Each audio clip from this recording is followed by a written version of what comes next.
Okay, let's dive right into this. Welcome to today's Explainer, where we're going to break down exactly what you need to know about getting your notary commission in the great state of New Jersey. Picture the beautiful Trenton State House for a second. Being a notary is a truly vital function of that state government.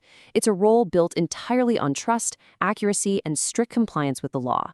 Today, we're focusing specifically on the financial and licensing requirements set by New Jersey, and we're going to clear up some massive misconceptions along the way.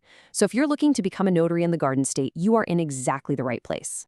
So, let's start with the question that is literally right at the top of everyone's mind.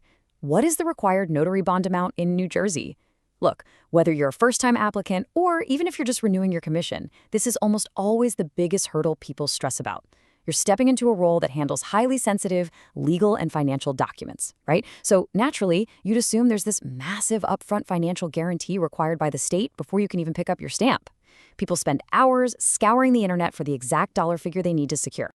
Well, here is the ultimate mythbuster for you. The number is zero. That's right, absolutely $0. New Jersey requires no mandatory surety bond as part of the commissioning process. No way, right? But it's true. You do not have to purchase a state-mandated bond to legally operate as a notary public in New Jersey. For a lot of folks, this is a massive relief. But it also raises a whole lot of questions about what exactly the state does require from you. Section 1. New Jersey Commission Requirements. Let's look at what the NJ Department of Treasury actually demands. Because, even without a mandatory bond, New Jersey still has strict licensing protocols you've got to follow to secure your term. Once you successfully meet the Department of Treasury's requirements, your commission in New Jersey lasts for exactly 5 years. That's a solid 5 years of public service before you even need to think about the renewal process. It's a significant commitment for sure, and understanding this timeline is basically the bedrock of your ongoing compliance. So, what does it actually take to get that 5-year commission in the Garden State?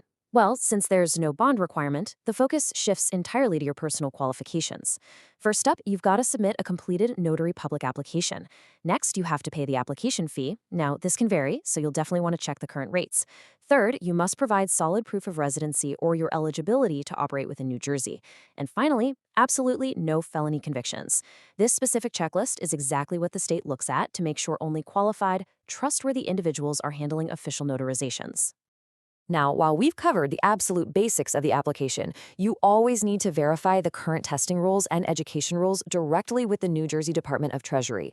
Because regulations can and do update, the Department of Treasury is your single source of truth for whether you need to, say, sit for an exam or complete a mandatory education course before your commission gets the green light.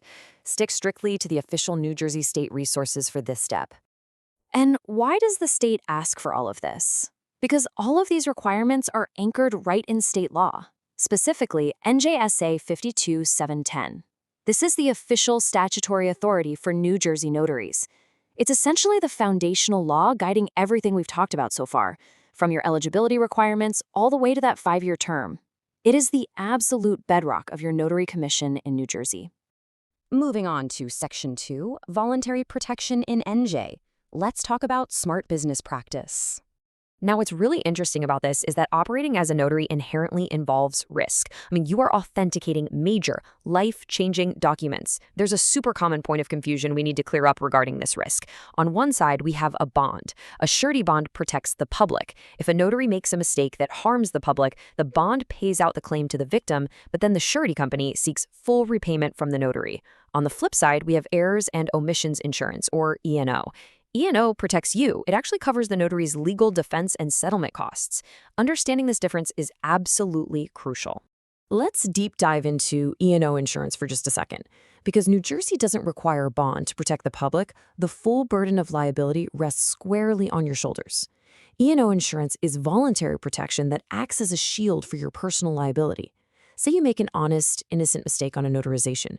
Whether you're grinding away in a busy office in Newark or doing mobile notarizations down the Jersey Shore, and you end up getting sued. E&O steps in to cover your legal defense and any settlement costs. So even without a state mandate, this is a critical, voluntary investment for anyone operating as a notary. But wait, what about a bond? Even though the state doesn't mandate it, you can actually still purchase a voluntary bond. Now, why on earth would you do that? Well, a voluntary surety bond is something a notary buys to instill client confidence and trust. Imagine you're trying to land a contract with a massive corporate client, maybe a bank or a big real estate firm in New Jersey. Showing them that you are fully bonded, meaning you have an active financial guarantee backing your work, proves you take your business seriously. It shows you're trustworthy, fully backed, and honestly, it gives you a massive competitive edge. Section 3. Official sources and next steps. Securing your commission.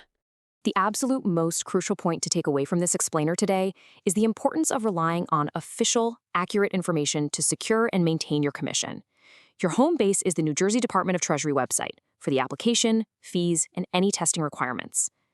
Second, definitely keep the legal code, NJSA 52710, handy if you ever need to reference the actual state law governing your 5-year term. And finally, if you're looking to secure that voluntary protection we just talked about, whether that's E&O insurance to protect yourself or a voluntary bonds to win over those big corporate clients, you can visit the New Jersey page at buysuretyBonds.com. Take control of your notary business and protect yourself today. Get your notary surety bond quote in minutes. Apply online, fast approval, all 50 states. Head over right now to buysuretybonds.com. So, as you prepare to take on this vital role of public trust in New Jersey, ask yourself, are you merely ready to follow the state's rules, or are you fully prepared to protect yourself and your business along the way?